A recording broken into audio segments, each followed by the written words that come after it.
Hey guys, how's it going? So, the end of the last video, I was working on the ute. I had it all finished and going. I took it for a drive, everything was going awesome.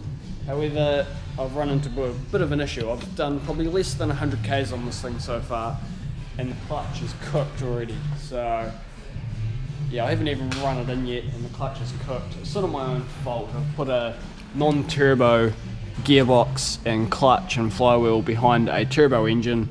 Basically it was fine as long as I don't hit boost. As soon as I hit boost, it just starts slipping like crazy, and it's not good. So this engine had a clutch and flywheel on it, but that doesn't fit with that gearbox. So I have a turbo gearbox sitting here, and that's going to go in the ute today. Hopefully that fixes my problem. Still going to be a second-hand clutch, but it's better than a non-turbo clutch, which is just going to give me issues. So we'll start ripping into it. Hopefully I'll get this done tonight, and yeah, might be able to go run it in tomorrow or something. Alright, gearbox is out. So this is the old one, this is the new one. Turbo friggin' box compared to the non-turbo box. It is noticeably heavier than the non-turbo box. Apart from that, the only real difference is the input shaft. The output shaft is the same.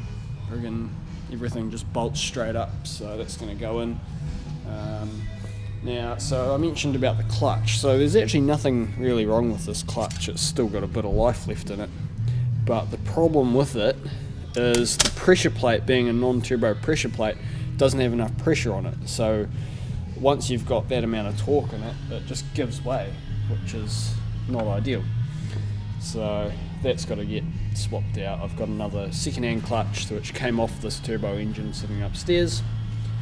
And the other thing that I am replacing today is the rear main seal, because my one was leaking like a sieve. It was the wrong size seal and I couldn't get it in right.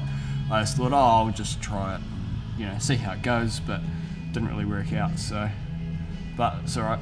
It means I'm not pulling the gearbox out just for one reason. I'm doing it for a few reasons, which is not a bad thing. So I'm going to swap that seal out, chuck the other clutch in, and yeah, we'll take it for another drive. Alrighty, turbo gearbox is in, second-hand clutch is in. I've replaced the rear main seal because I messed that up. So yeah, she's pretty much all done. And I've also made up this dodgy sort of intake. So I had no air filter, I was just running it straight off the turbo.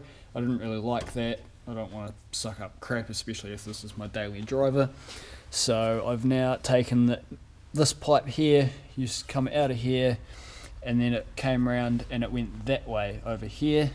So I've now twisted it around, put this joiner in here, cut it, joined it, and that goes into the factory airbox for now. That's purely temporary. I've got a couple of joiners and stuff like that coming, and then I'll put a nice pod filter down in here somewhere.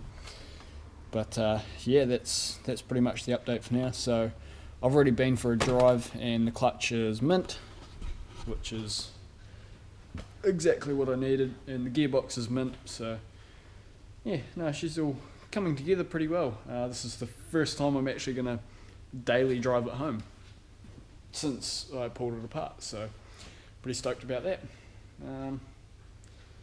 Yeah, I'll just get it out for some drives and get it run in, and then we can go out and have some fun.